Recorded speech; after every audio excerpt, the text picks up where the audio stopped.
Growing shiitake mushrooms has been one of our most rewarding homestead endeavors. They're such a high value item to produce, and they're a fantastic crop to grow in the shady places of your yard where nothing else wants to grow. I've always been a mushroom lover, and there's just something a little extra special about growing them yourself. And I want to let you know that this is very accessible, assuming that you have or can borrow an angle grinder or drill and find the wood for free. It'll cost less than $150 to get all the supplies needed to make 25 large mushroom logs like this. And these logs will produce multiple times a year for up to 8 years. So it's really a worthwhile investment. Plus, it's just a really fun and rewarding project to do. One of those things that feels absolutely magical to witness and makes you feel that much closer to nature. We are really fortunate to have a local mushroom growing expert here who has been a great mentor to us. He grows thousands of pounds of mushrooms every year, and so I'm passing on the knowledge we learned from him and sharing it with you in great detail.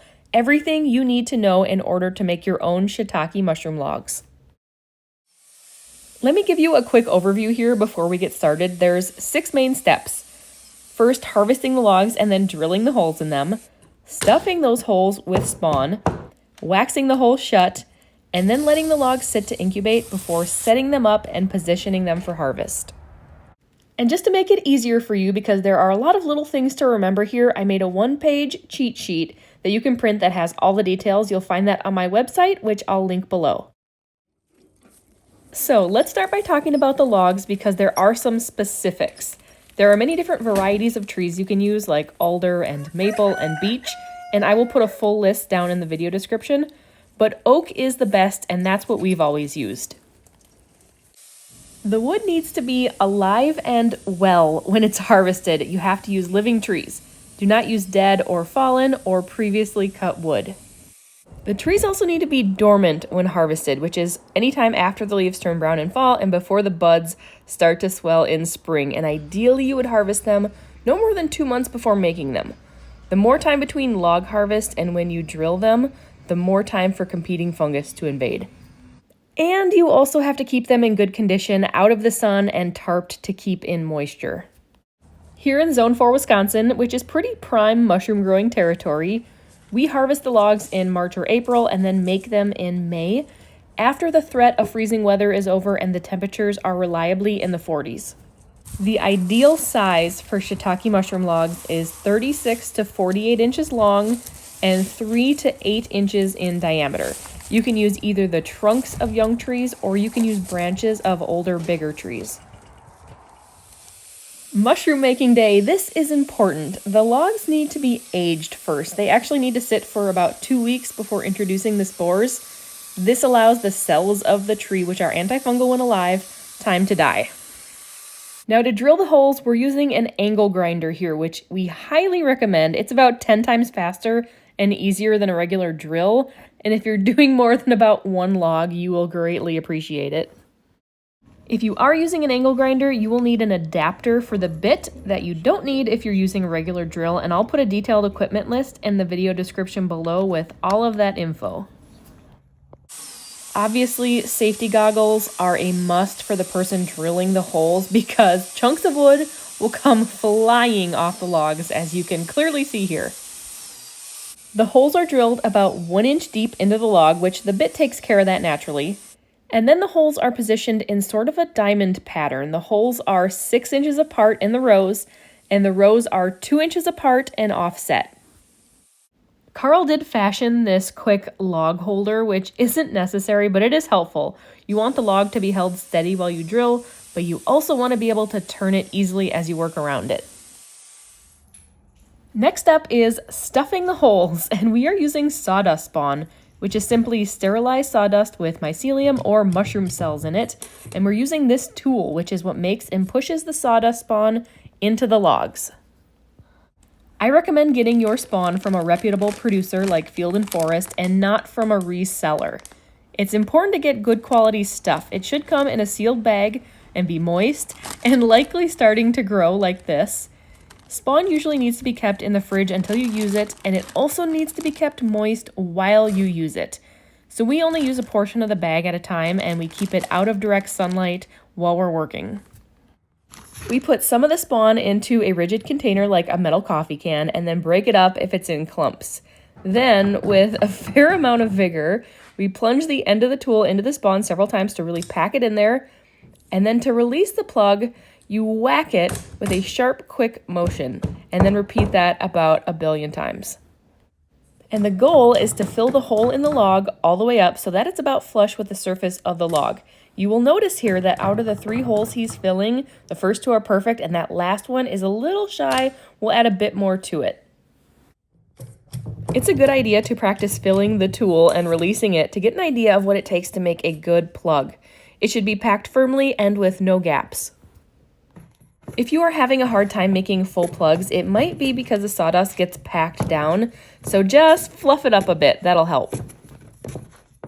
You will most commonly see backyard mushroom growers using plug spawn, which is little wooden dowels that have spawn in them and that you pound into the logs with a mallet instead of having the material loose like this.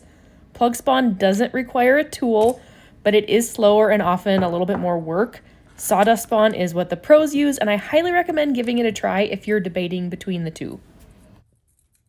Sealing the holes. Now, in order to keep the spawn moist and to prevent other spores from getting in, they need to be sealed with wax. And cheese wax is the best choice and really the only type of wax recommended for sawdust spawn. We use a secondhand electric deep fryer to melt the wax, but you could use a pot on the stove. Just don't use a slow cooker because it doesn't get hot enough. To apply the wax, we use wool daubers, which are the same thing often used to apply stain to leather. And you don't want too much wax, but you also need to make sure that the hole is completely sealed. You'll get the hang of it as you go. The motion for applying the wax is a quick but firm tapping over the hole, almost like you're touching the hole with a magic wand. And since you're a newbie, once you're finished sealing the holes, you'll want to go back and inspect them just quickly. I give them all a little scan. I usually find 1 or 2 that have a little pinhole and need just a little bit more wax. And then we need to seal up any defects in the bark, like chainsaw nicks or exposed wood, like where branches were cut off. You can use a rubbing or a swiping motion for this. Just do not seal up the ends of the logs. With wax, the logs need to breathe and take in moisture through those cut ends.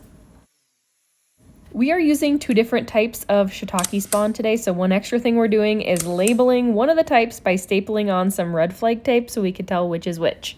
And then they're done. We set them aside so the wax can completely dry, and then we stack them in a wagon so they're ready to haul over to their incubation area.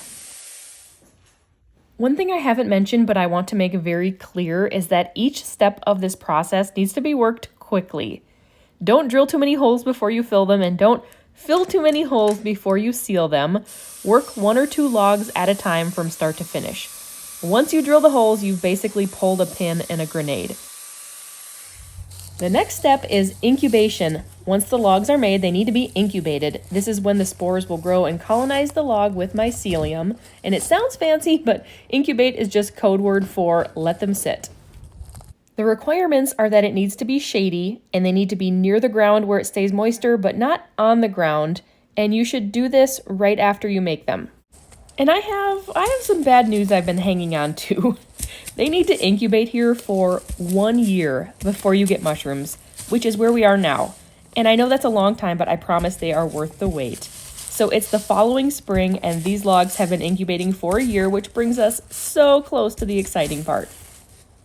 You can see as he uncovers these, when we put them here, we covered them with straw to help keep in moisture, and we put chicken wire and rocks on top to keep the chickens from just immediately scratching all the straw off, which they would absolutely do. And I know some people don't use any straw, and I think that works too, but this is just how we learned to do it. You can also see that they're sitting on a wooden rack. This is just something we had and repurposed. A couple of 2x4s or fence posts or logs on the ground to keep them hovering off the dirt will work too. Now, during this 1 year's time of incubation, the logs do need to be kept moist, so if it doesn't rain every week, you'll need to water them. We just set up a sprinkler to take care of this. The final step, the best part, is setting up your logs for harvesting. In early spring, about 1 year after making them, your logs will be ready to put into harvesting position. They will likely start to fruit quite early in spring, so get them set up as soon as you can, as soon as it's spring, as soon as the snow melts. There are a couple different popular ways to set logs up for harvesting, and probably the easiest is to make a crib or a chimney stack, as it's called, which doesn't require any additional equipment. You can also lean the logs up against a tree or a board suspended between two trees, or you can even make them a custom rack if you want. Whichever you choose, again, just make sure that your mushroom logs aren't touching the ground. We're using some old dead logs as the bottom layer of our chimney stacks to keep them up. Now this is pretty cool. One thing I want you to notice are the white patches you can see on the ends of some of the logs. This is the spawn run. You can actually see that the mycelium has grown and colonized the logs. So if it looks like your logs are a little bit moldy, that's good. When choosing a location to set up your logs, shade is best. It's okay if they have a little bit of dappled sun throughout the day, but they should really be shaded for the majority of the time. So on the north side of a building or under evergreen trees are good places. To make a chimney stack, we first set out all the logs, and because we have a wide range of sizes here, we're putting the biggest ones on the bottom, of course, to make the pile as stable as possible.